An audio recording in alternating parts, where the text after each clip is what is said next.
राम नाम सत्य, राम नाम सत्य, राम नाम सत्य, राम नाम सत्य, राम नाम सत्य, राम नाम सत्य. राम नाम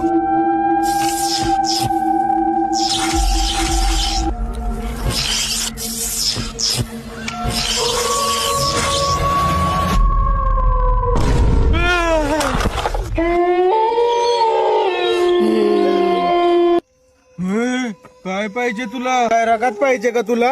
मग काय पैसे पाहिजे का तुला? मग काय सोनं पाहिजे का तुला? मग काय पाहिजे तुला? जेव्हा तुम्ही याला जायचीला तेव्हा त्याच्या चित्तेवर मी जेवण करून खाणार आहे, कारण माझा गॅस संपलाय.